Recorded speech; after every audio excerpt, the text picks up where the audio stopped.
So কি অবস্থা সকলের? আমি মানিক, আর্মেনিয়া ইউরোপেন থেকে। সো আজকে আপনাদের সকল ইনফরমেশন, ঠিক আছে, যারা এখানে আসতে চায় তাদের জন্য আমি সকল ইনফরমেশন দিয়ে দিচ্ছি। আমাকে আর হোয়াটসঅ্যাপে মেসেঞ্জারে নক করার কোনো প্রয়োজন নাই। ওকে, প্রথমে আসি বাংলাদেশ থেকে আর্মেনিয়া কোনো রকমভাবে ট্রাভেল ভিসা পসিবল না, ঠিক আছে, যতটুকু আমি জানি। যদিও সম্ভব হয় আপনার ইন্ডিয়া থেকে অ্যাপ্রুভাল পেয়ে তারপরে হয়তো বা যে একটা অনলাইনে ভিসা হয়, অনলাইন ভিসা যেটারে বলে, ওইটা যদি আপনারা পান কোনো রকমভাবে, আমি জানি না ওইটা কিভাবে করতে হয়। ওকে, ওইটা যদি আপনারা পান তাহলে হয়তো বা বাংলাদেশ থেকে আপনারা মুভ করতে পারেন, ঠিক আছে। বাংলাদেশের চ্যাপ্টারটা এখানেই ক্লোজ। আর বাংলাদেশে কোনো রকম ওয়ার্ক পারমিট, ভিসা, এটা সেটা এগুলা আমার আইডিয়া নাই হয় কি না। আমি যতটুকু জানি হয় না, ঠিক আছে। কারণ আপনি একটা পার্সন দেখাইতে পারবেন না যে বাংলাদেশ থেকে এখানে আসছে, মানে এই ট্রেভেলে, ঠিক আছে। যাই হোক, সো নেক্সট আসি সৌদি আরব। ওকে, বিশেষ করে সৌদি আরবের বেশিরভাগ ভাই আমাকে সৌদি আরব থেকে নক করে। তো সৌদি আরবের বিষয়টা কি, সৌদি থেকে যারা এখানে আসতে চায় তাদের যদি 6 মাস 10-15 দিনের বেশি ইকামার মেয়াদ থাকে, ইকামা যে কার্ডটা আছে, ইকামা কার্ডের মেয়াদটা আমি আপনাদের প্র্যাকটিক্যালি ভাবে দেখাই। ওয়েট,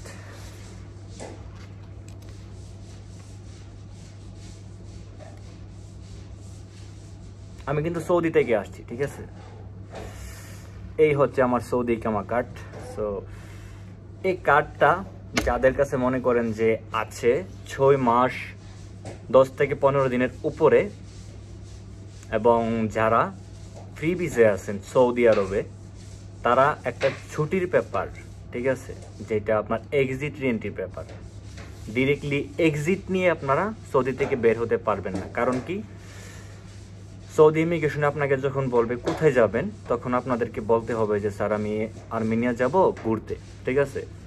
সো আপনি যদি এক্সিট নেন, তারা বলবে তুমি একবারে চলে যেতেছো, পরে তো তুমি আসবা কিনা কোনো গ্যারান্টি নেই, ঠিক আছে। সো এই জন্য তারা এক্সিট রিএন্ট্রি পেপারটা চাই।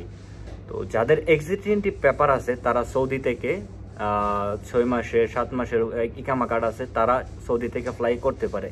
কিন্তু সৌদি থেকে একটা সমস্যা আপনাদের আমি বলে দিই, সৌদির ইকামা কার্ডের মধ্যে এনটিটি দেওয়া থাকে, কিন্তু আপনার এক্সপায়ারি ডেট, মানে এটার কোন সময় মেয়াদ শেষ, ওই ডেটটা দেওয়া থাকে না, ঠিক আছে। সো ওই ডেটটা না দেওয়ার কারণে আপনাদের আগে থেকে একটা কার্ডটা যে আছে না, কার্ডটার একটা ট্রান্সলেট কপি করে ওইটা ফরেন মিনিস্ট্রি থেকে একটা সিল দিয়ে তারপরে মনে করেন সৌদি থেকে ফ্লাইট করতে পারেন। আর যারা ন্যূনতম ইংলিশ না জানেন ভাই, তাদের জন্য সৌদি আরব থেকে অসম্ভব। বিকজ সৌদি ইমিগ্রেশন একটু সমস্যা করে, তারা জিজ্ঞাসা করে যে কই যাবা, যদি বলেন যে আর্মেনিয়া যাবো, বলে যে ভিসা আছে কিনা। যখন আপনি ভিসা শো করতে পারবেন না, তখন তারা কি বলবো যে না ভিসা লাগবে তোমার, ভিসা ছাড়া তোমার এন্ট্রি দিব না। তখন আপনাকে এক্সপ্লেইন করতে হবে তাদেরকে যে sir actually Armenia gives on arrival visa for Bangladesh residents, Bangladesh passport holder and Saudi ইকামা রেসিডেন্স পারমিটদার, এরকমভাবে বুঝাইতে হবে, আপনাকে এক্সপ্লেন করতে হবে তাদের। যদি আপনি এক্সপ্লেন করতে পারেন, তারা আপনাদেরকে বোর্ডিং পাস দিয়ে দিবে।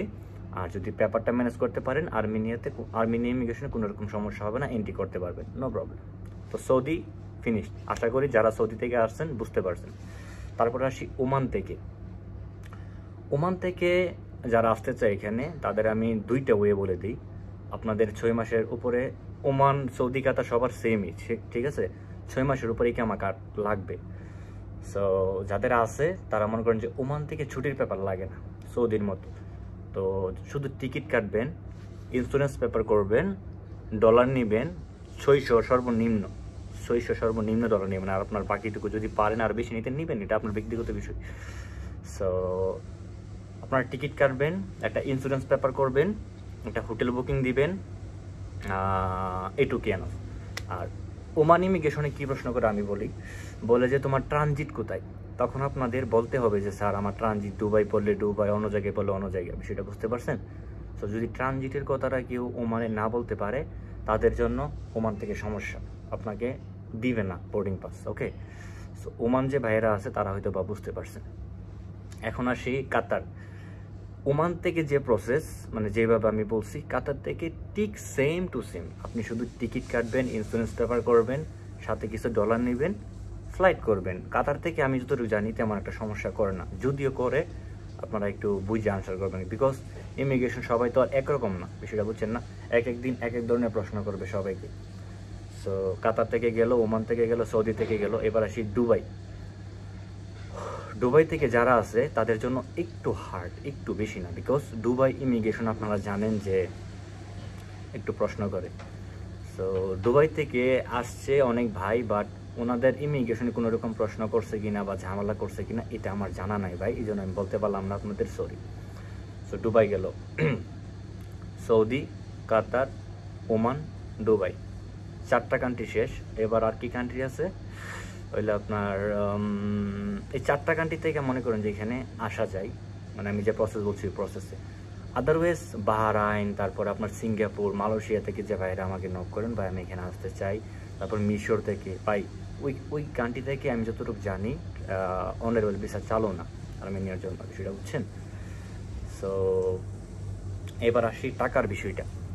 আপনারা টিকিট কাটবেন, ইন্স্যুরেন্স পেপার করবেন, আর সাথে কিছু ডলার নিয়ে আসবেন, হোটেল বুকিং দিবেন।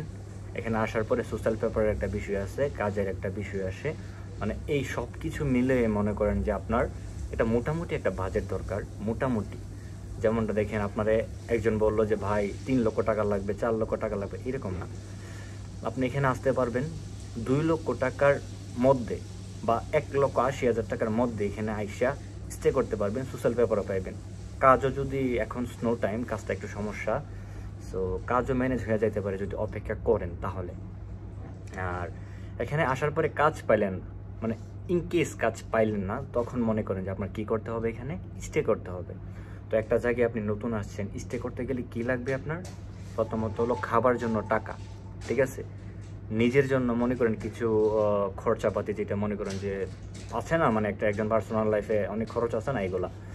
তৃতীয়ত হইলো একটা রুম বুকিং 1 মাসের জন্য। সো এই টাকাগুলা আপনারা সাথে করে নিয়ে আসেন। এখানে আসার পরে আশা করি কোনো রকম ঝামেলা হবে না, কিছুদিন একটু খারাপ লাগবে, তারপর আস্তে আস্তে সব কিছু মানায় নিতে পারবেন, ঠিক আছে।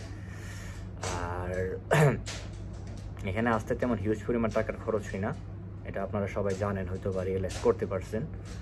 আর প্লিজ যারা বাংলাদেশ থেকে ভাই জমা দিতেছেন, আমাকে অনেক ভাইরা বলতেছে 2 লক্ষ 3 লক্ষ টাকা অলরেডি দিয়ে ফেলছে ভাই, বা এই টাকা দিয়ে আপনারা আসতে পারতেন এখানে, আর ওই টাকা আপনারা অলরেডি দিয়ে দিয়েছেন, আবার আসার পরে টাকা দিবেন। আরে বাংলাদেশি পারছেন।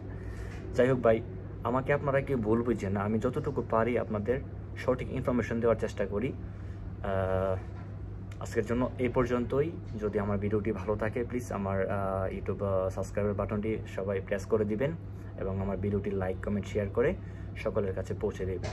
আমি মানিক, আর্মেনিয়া E11 থেকে। আমার কাছে এই মুহূর্তে যতটুকু ইনফরমেশন ছিল ঠিক ততটুকুই আমি আপনাদেরকে দিলাম।